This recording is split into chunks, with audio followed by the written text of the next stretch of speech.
Remember Morning. to say hit like and subscribe. Oh my gosh, no, I can't do that. And remind him to do that just for him. We'll give a few more minutes, guys, to let a few people come in. There's Bob. Everybody getting their coffee.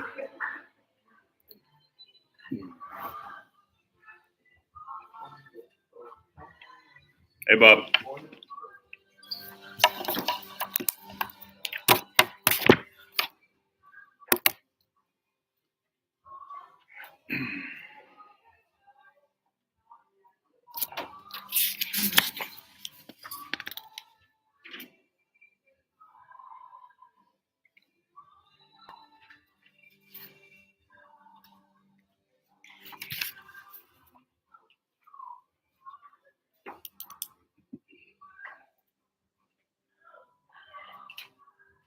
I should have gotten myself coffee.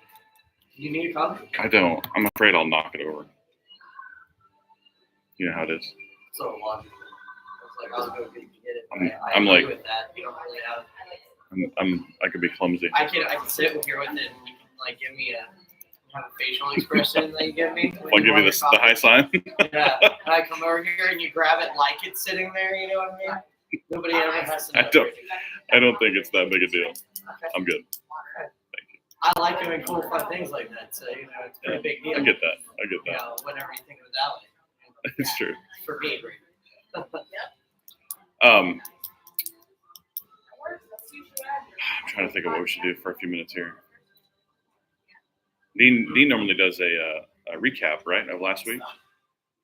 It's been a couple weeks. Yeah. So, guys, we'll get started here, but we'll wait for a few more to come in. But let's start with I'm Brady. I'm filling in for Dean while he's on vacation today. Matt was with you last week. I'll be with you this week. Give me some highlights of what you guys learned last week when Matt was teaching. I missed it, so All right. Oh, so all right. You're off the hook. I was seeing my mom. I went to church still. She was ordained as minister, so Nice. That's I would awesome. love to get in that church. That's cool. Yeah. Cool, but just Pentecostal, so it was hard. Yeah. I get that. Yeah. I think he was touching on, I came in late last time, but I know when I joined in, he was touching on, like talking about blessed are, like the word blessed. Yep. In the Hebrew, the Greek, Hebrew, which I really like the Blue Letter Bible for that reason. I do too. Yes, it kind of brings it up. But yeah, I think he got through down to, blessed are those who hunger and thirst for righteousness when they will be satisfied. I think that's where we kind of were. That should be where we're at.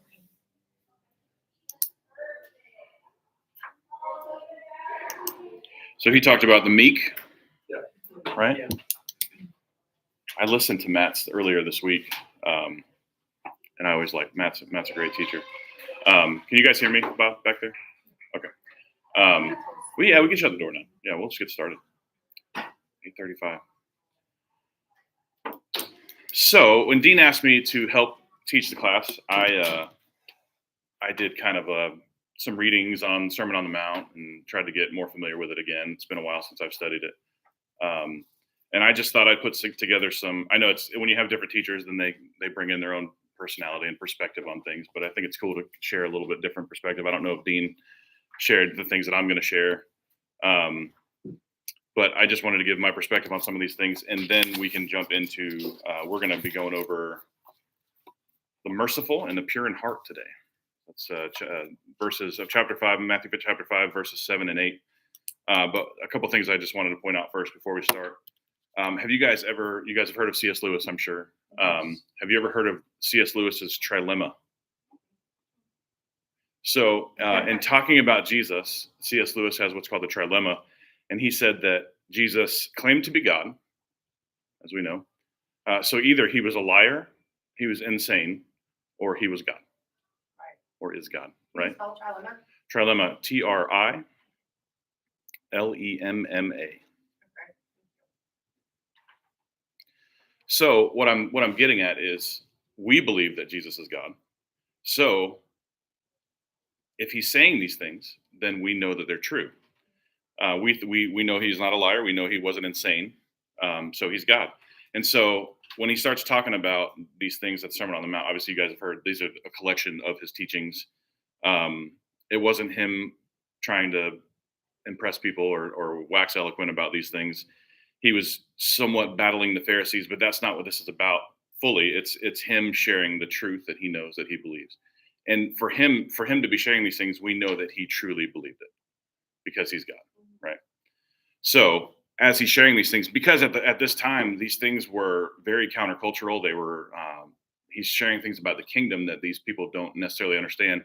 You guys remember they were waiting for a Messiah that would come and take care of Rome for them. They wanted to be out from under Rome's rule, and so for Jesus to come in and start sharing these things, blessed are the meek. They're like, wait, what? No, we don't need someone meek. We need someone that's going to come in with an army and take care of Rome for us.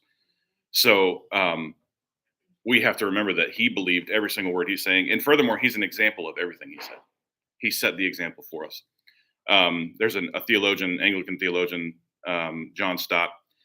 He said the Sermon on the Mount is probably the best known part of the teaching of Jesus, though arguably it's the least understood and certainly it's the least obeyed, which is tough to hear. I think that that's what we're trying to do in this class is develop a better understanding of the Sermon on the Mount. And it's what, 3 chapters. I mean, it's a lot. It's definitely the best collection of what Jesus taught, but the more we understand it, I think the more we can obey it, if that makes sense to you guys. So Dean's already kind of explained Sermon on the Mount. It's Jesus introducing the kingdom of God on earth, his kingdom that he's trying to usher in. Not what they're looking for. They're looking for that conqueror. He's trying to bring in this servant king model that they don't really like. So he teaches about it all through Matthew, and it's kind of this upside down nature of this messianic kingdom, and their value systems were completely turned around. In this community, in this kingdom of God, you've got a servant king, and you gain honor by serving others instead of the other way around, instead of being served. You're not looking for revenge, you're looking to forgive. These are things that are just opposites of what they did. In his kingdom, you have wealth by giving your wealth away. How crazy is that? So you've got to become a servant. And a large part of this entire teaching throughout this whole 3 chapters is righteousness. At this time, so we're in the 1st century. They had not had a temple they had a temple, but they had not had a temple until Herod became king and started to rebuild the temple in Jerusalem. So for a long time, they had developed these rabbis had developed their culture, their teachings, their doctrine. And you had rabbis that disagreed with each other. There were 2 rabbis at Jesus' time that were kind of like the head guys. And a lot of people followed this guy and a lot of people followed this guy, but they were kind of at odds on a lot of stuff. And so you've got people with different teachings, and Jesus comes in and he's trying to answer the question, what is righteousness? Okay. And they've got all their opinions and they've got all their teachings that they've developed through the years. What I want to look at is Jesus is trying to answer this question. Paul in Romans 10:4 says, "For Christ is the end of the law for righteousness to everyone who believes." So Paul knows later, after the death and resurrection of Jesus, and after he's back up in heaven, he's saying Christ is righteousness. And so how crazy is it that Jesus is trying to share this part of the kingdom, and he knows that he is the basis for what he's talking about, but he can't really share that yet. You know what I mean? Like, these people aren't going to understand that yet. So he starts with these things that seem countercultural, seem backwards, but that's who he is. He used the word blessed. Matt talked a little bit about the word blessed. And Dean did too. He described it as it's literally a state of being. So when he says blessed are the merciful, he's saying that they're blessed and they're merciful. This is who they are, and it's who Jesus is. The Pharisees thought that your blessings, these things rested on these minute acts of obedience. And so there were a ton of things that they'd have to do throughout the day to be obedient. And they thought that blessing rested on that. So it involved their conduct, whereas Jesus is trying to show that this is a character thing. Like, this is who you have to be. This is your identity. When your identity is in Christ, then your conduct's going to be good, right? You're going to be doing the right things. It's not just acts. So you need to be merciful, not just perform acts of mercy. Does that make sense? All right, so let's jump into the actual verses here. Do you guys have any questions before I start these? And feel free to ask questions throughout the whole thing if you have any questions. I'm open to discussion. And if I can't answer a question, I will get back to you. All right, so this is Matthew chapter 5, verse 7. Blessed are the merciful, for they shall obtain mercy. At face value, this seems like a very simple statement. If you're merciful, you'll obtain mercy. So we jump into some of the notes that Dean gave me. I like to use. We jump into the Greek word for mercy is eleemon, eleemon, and this word has its mercy, and it has the active connotation of compassion for another person. There's an active element to it. And then he uses the word, the word for obtaining mercy, receiving mercy, is actually a word that is leeo. And this is the connotation here is you're receiving compassion or mercy specifically by divine grace, which is interesting to me. This word means that it's coming from a divine source. How do you say that? How do you pronounce it? Leeo. That's how you pronounce it. The spelling is ELEEO. Leeo. Interesting. So we see that Jesus is telling us we should be merciful. And it's because we've received mercy from the Father. You guys remember the saying, mercy is not getting what we deserve, and grace is getting what we don't deserve. I don't know if you guys have ever heard that. That's floats around quite a bit. So we deserve death because of sin, but he has mercy on us. The wages of sin is death. But because Jesus took that, he was the sacrifice for us. We receive that mercy. There's a pastor that I follow sometimes. So I listen to some of his sermons. Gary Hamrick, he says, being unmerciful is both hypocritical and judgmental. It's hypocritical in that we don't want to give what we've received. We don't practice what we preach. It's also judgmental because if we don't give people mercy, even though we have received mercy, we're basically saying that they don't deserve the mercy that we've got. And that's a judgmental part of it. Yeah. It is. Very hard. Because, sometimes you don't want to show mercy. Absolutely. Especially people who wrong you, Yeah. Right. Yep. Yeah, and we'll get into that a little later, but it has a lot to do with forgiveness, and forgiveness is not always easy. I think Matt talked about this, but there's a correlation to the Sermon on the Mount in Luke as well, and they call it the Sermon on the Plain, which is another collection of Jesus' teachings, but they're so similar.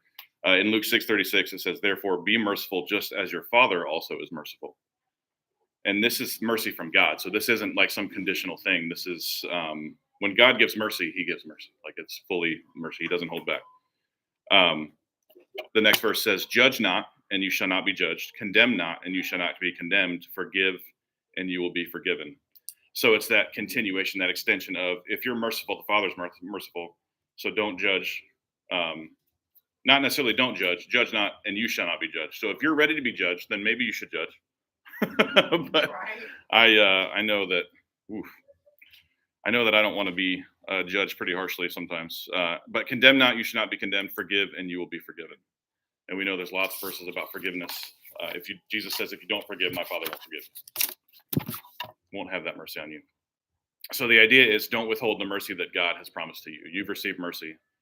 He's saying, Gary Hamrick's saying, don't be hypocritical, don't be judgmental. Give that mercy away.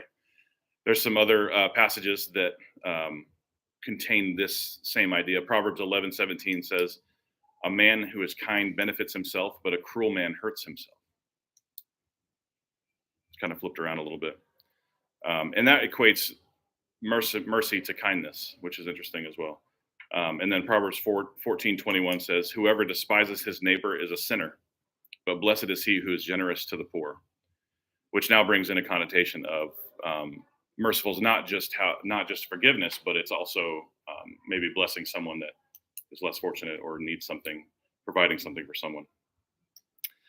You guys are probably familiar with some of the other parables that Jesus used in Matthew 18, 32 and 33. He talks about the parable of the unmerciful servant. 32 says, then the master called the servant in, you wicked servant.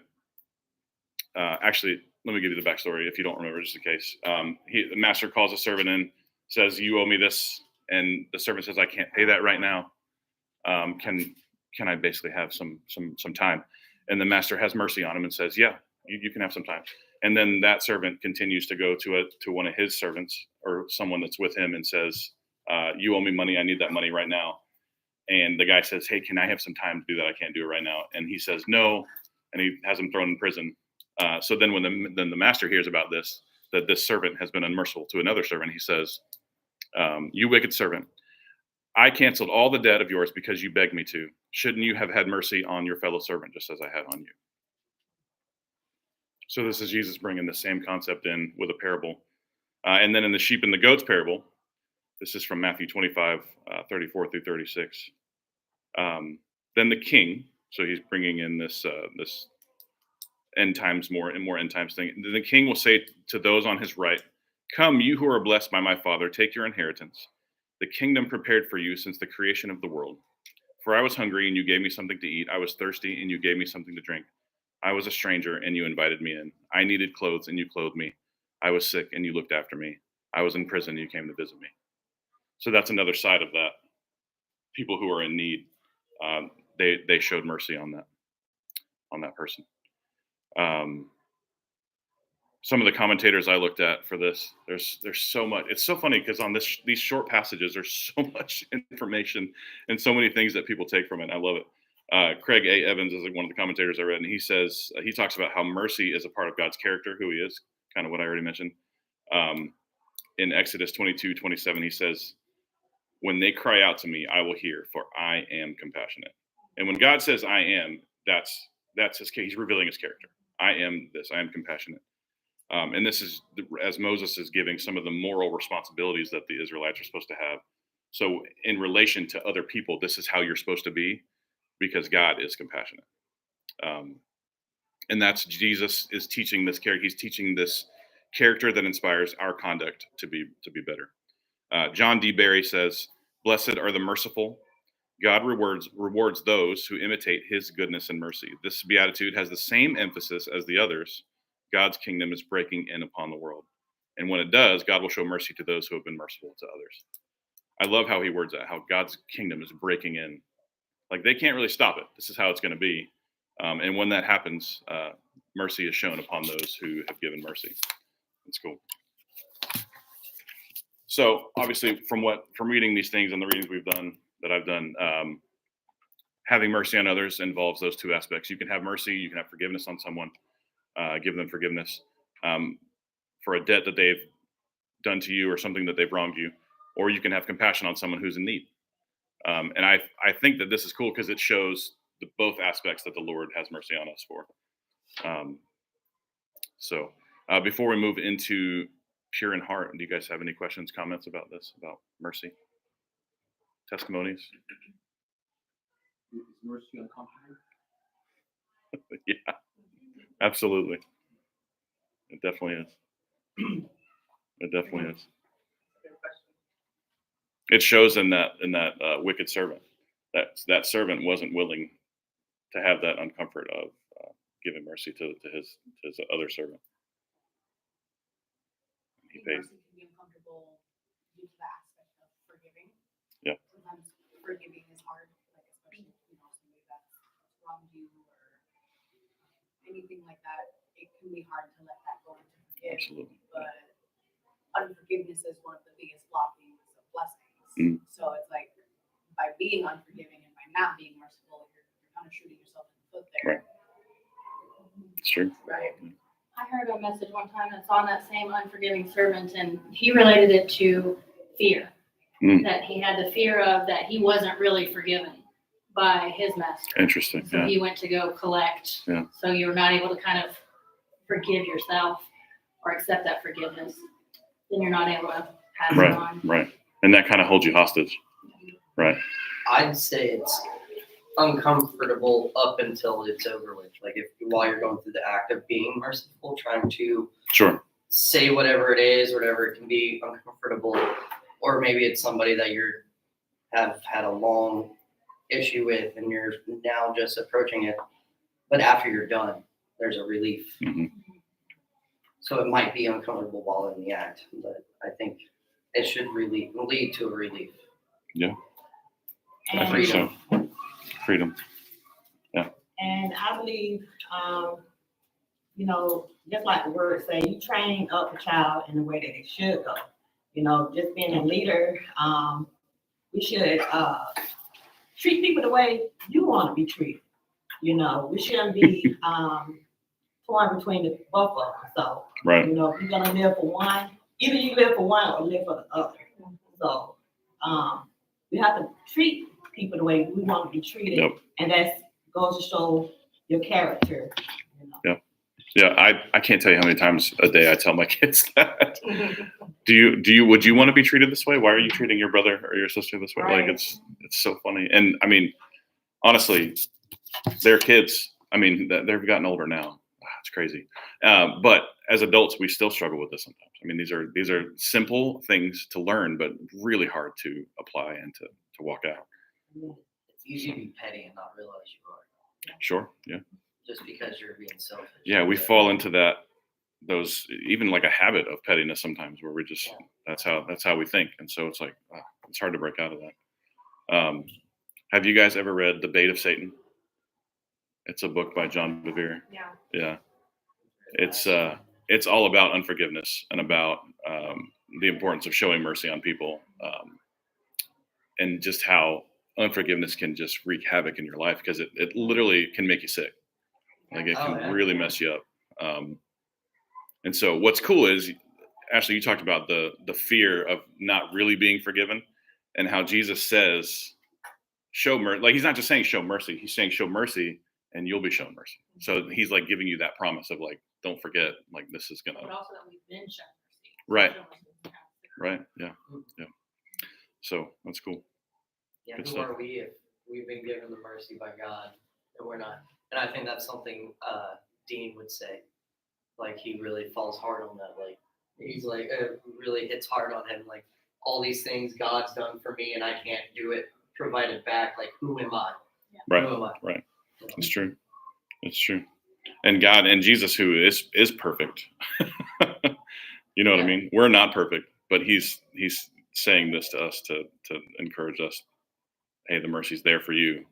You should give it too. Yeah. It's good. All right. Well, let's move into the next verse. Verse 8, Matthew 5:8.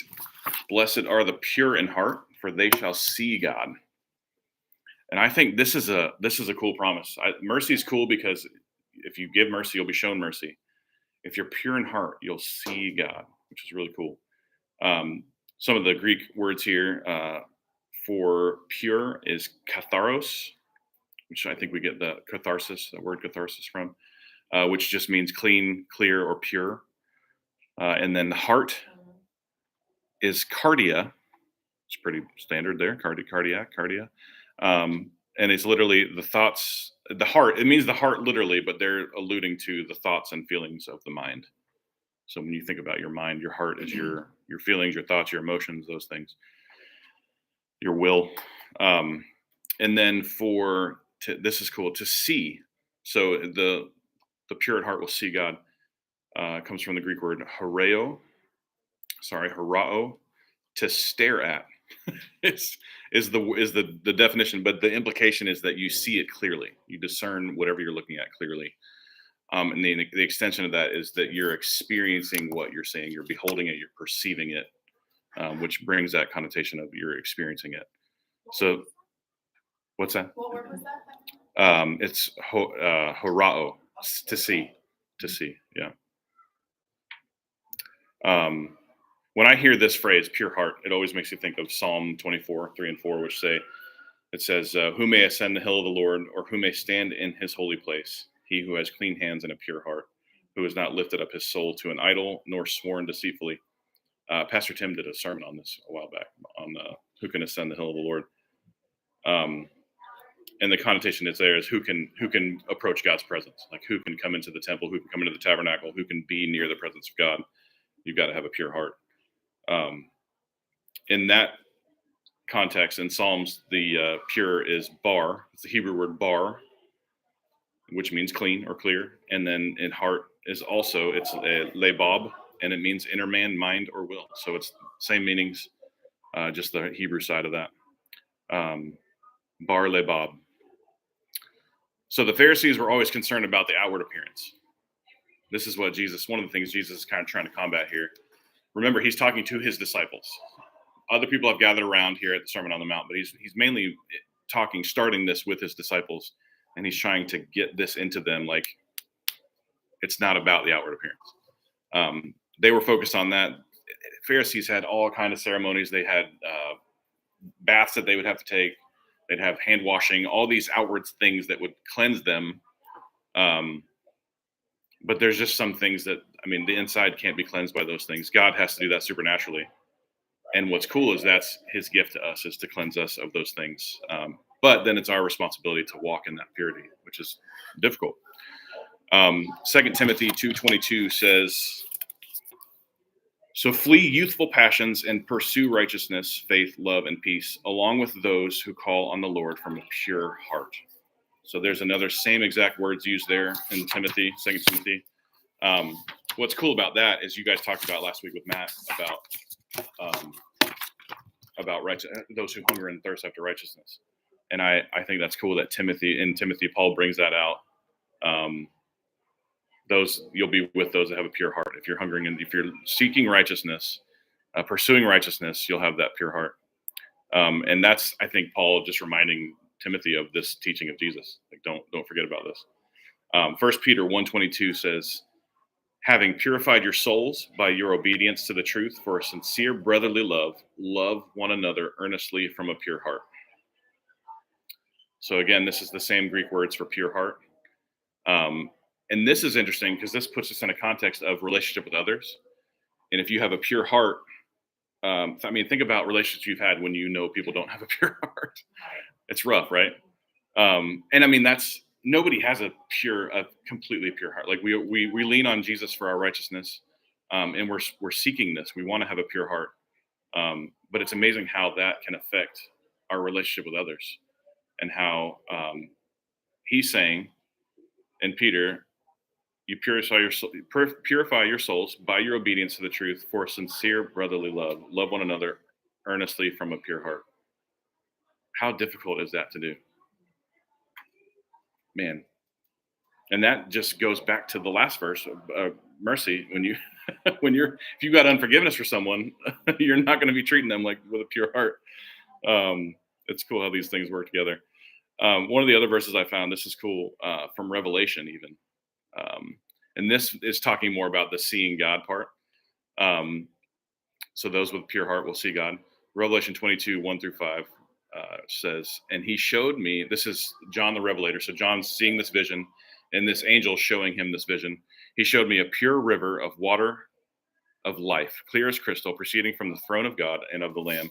In the middle of its street and on either side of the river was the tree of life, which bore 12 fruits, each tree yielding its fruit every month.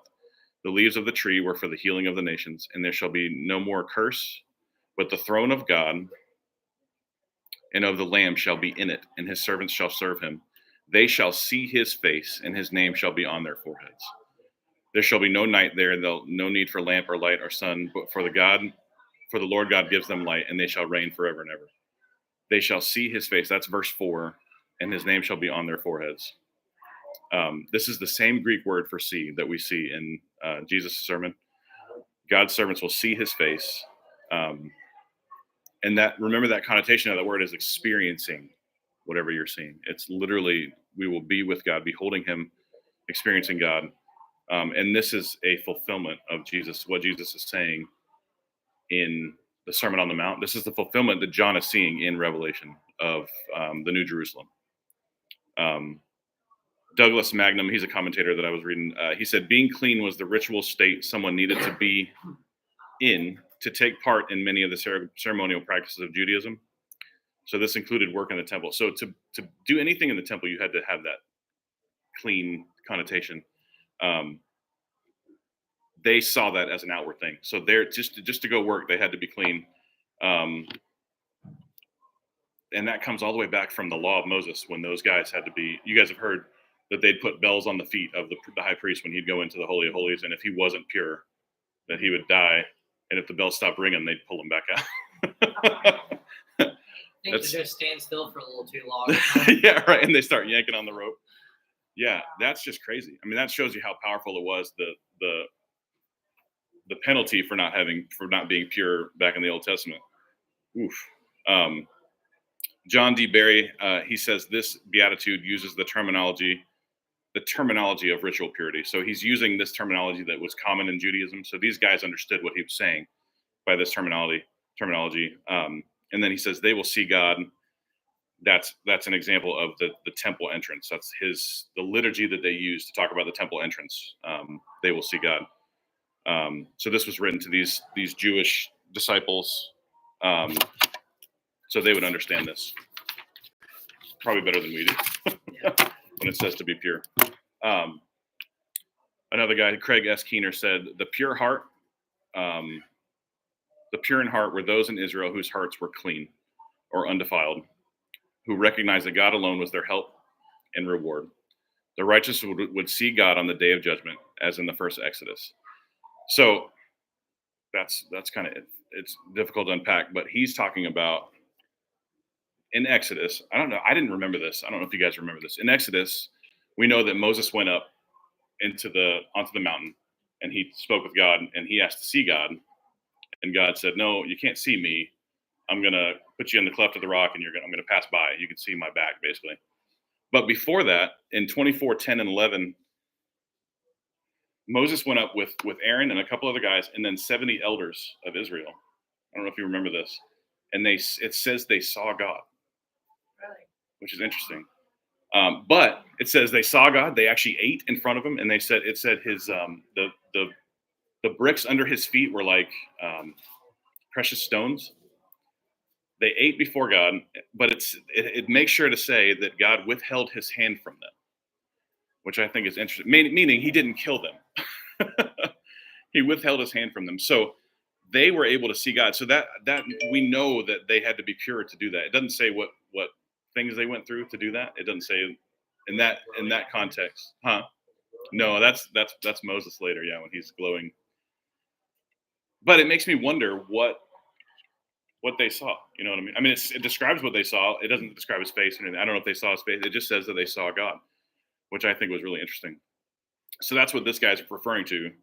The righteous would see God on the day of judgment, as in the first Exodus. So we get to see him as they saw him. Another guy, Charles Quarles, said, the words pure in heart refer to someone who is authentically righteous in the inner person. So righteousness can be faked, as the Pharisees faked it. Jesus said, true purity is attained when God grants it to the person who hungers and thirsts for it. Complete fulfillment of this divine promise will occur at Jesus' return. But the identification of his disciples as those who are pure shows the dramatic transformation occurs even in this lifetime. So he's saying we won't be completely pure until Jesus comes back, until he purifies us. But the fact that we can get to a point where we're pure here on earth, there is some kind of transformation that occurs in us that helps us in this world. He says the words are not to be interpreted figuratively as they refer to merely special insight. I wish I would have had this up here, guys. I'm so sorry. This would have been very helpful to have it up there. The connotation is that Jesus, it was called the new Moses. I don't know if you guys know that. I don't know if we talked about that in here yet, but Moses even talked about a prophet that would come that would be greater than him. And Jesus is the fulfillment of that. And so he calls him, Charles Quarles calls Jesus the new Moses, and he promises his followers access to God that not even the ancient Moses was allowed to have. And that's where he's referring to where God said, no, you can't see my face. I'll let you see me walk by. And that's it. He's saying that we'll be able to see God. So that seeing God, pure in heart will see God. We'll actually be able to see him fully. One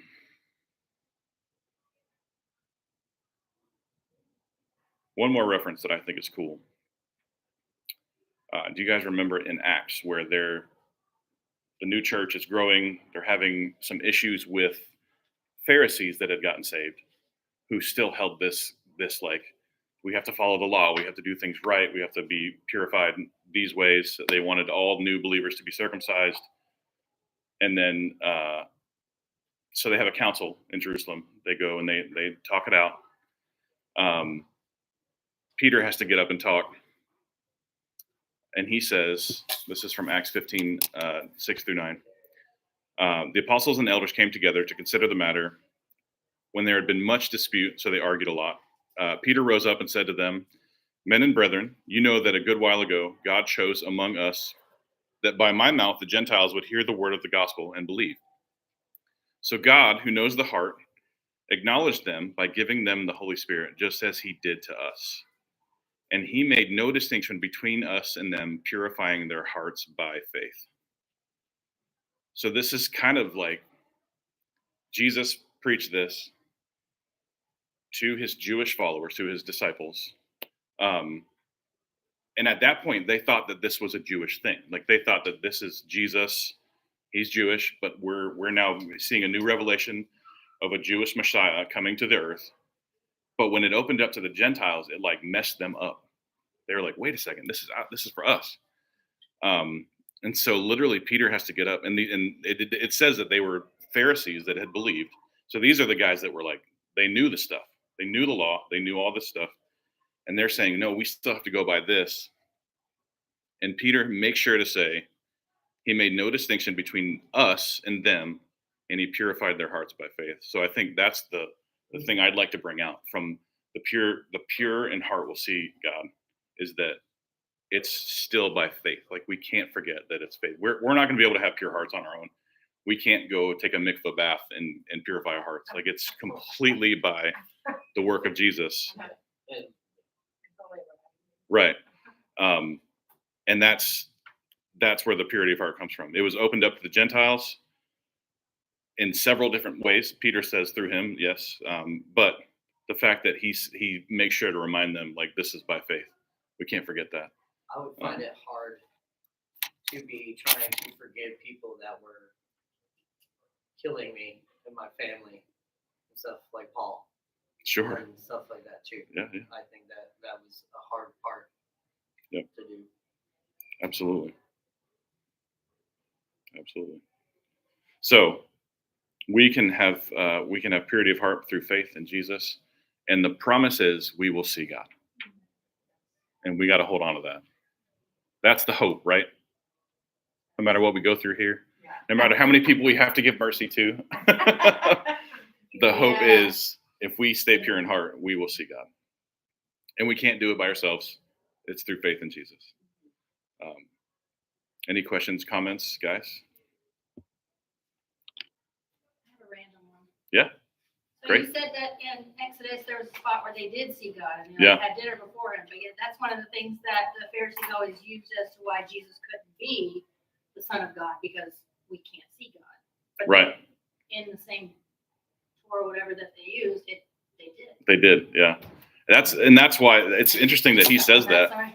And I kind of got stuck on it too. I actually went in and read it in the Blue Letter Bible to look at the references and everything, Did you find it? because it doesn't explain why they got to see him there and why Moses couldn't see him later.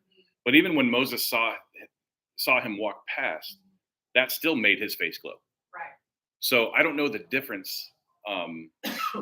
But what I do know is the word used for see in Exodus, that word is different from the one that in where Moses saw his. Actually saw it. Right. And I'm trying to remember. I might actually have it pulled up still. And, Let me look at it. I mean, nonetheless, the glow idea is it expires after a time period. Yeah. So it It isn't wore off. like they could have had a time period in between seeing anybody. This is the reference. They saw the God of Israel. There was under his feet, as it were, a pavement of sapphire stone, like the very heaven for clearness. Jeez. I did not remember this. I'll be honest. Exodus 4? This is Exodus 24:10. And he did not lay his hands on the chief men of the people of Israel. So he didn't kill them. Let me see this, though, real quick. I'll look up the interlinear for that saw. Yeah, it's a different word. So I got a question. Yeah. So God is a spirit, so you can't see him.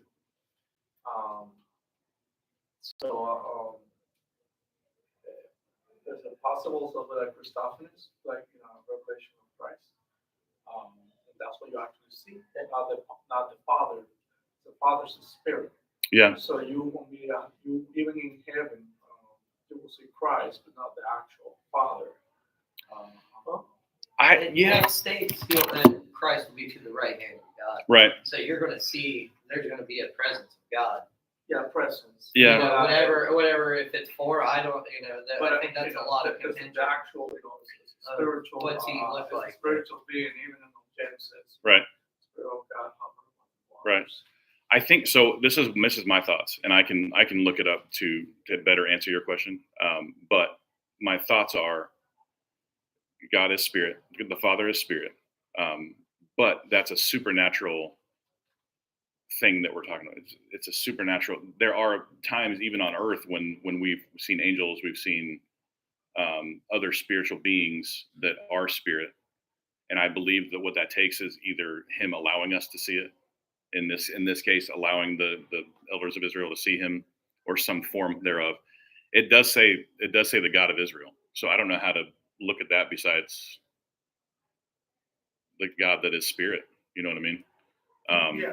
So I think that he does allow us to see those things. And when we are in heaven and we have a different, it says that it's not our bodies that we have now. It's a glorified body or whatever you want to call it. There may be that ability to see him more for what he is. It does say that he will be the source of light in heaven, which is just interesting to me. It's hard to understand that. Well, God uses Christ uses light as the actual truth. Yeah. So that's what it says. It's true. Be the light of the world for us when right. Truth. Not True. Actually, you're not a lamp. Well, but in heaven it says there's no sun, lamps. He is the source. So I mean, yeah, I don't know. Some of these things I don't know how to describe what it's going to be like. I think it's going to take a different type of understanding for us because we're finite beings. We don't really understand how it's going to work. Yeah. But I find this story to be exciting. Yeah. Well, yeah, it's even there is a message to the Father. Mm-hmm. It's not other things that right. We don't get it yet. Yeah, that's what faith comes in. Right. Absolutely. Yeah. To answer that question, it's a different word for see, and this is more of a to look at, and doesn't have the same connotation of experiencing or beholding. So it may, I don't know what. What is it again? Exodus 24:10. To look at. Yep. It does say inspect. That is interesting. I'll see what Dean says about that too, because he may have some. But that is a good question, because why were they able to see the God of Israel, and then later Moses wasn't able to see him fully? Who are these people? Who are the people exactly? It was Moses, Aaron, Nadab. Is who it's referring to? Solomon ate with him? Yeah, Nadab, Abihu, and 70 of the elders of Israel. Okay. Of the tribes. Yeah. And who knows what kind of purification ritual they had to do that. I don't know. It doesn't say. Actually, it does. Right before that is when he sprinkled the blood. Let's see. He threw the blood on the people. So that's when they had done the sacrifice. After he had read, he took half the blood, put it in the basins, and half the blood he threw against the altar, and he sprinkled the blood on the people. And then the very next verse is, then they went up. So maybe that's what it took. Jesus came. And we don't have to do the blood. Yeah. Agreed. Every time we went over here to do worship, we had to sprinkle everybody. Do a sacrifice.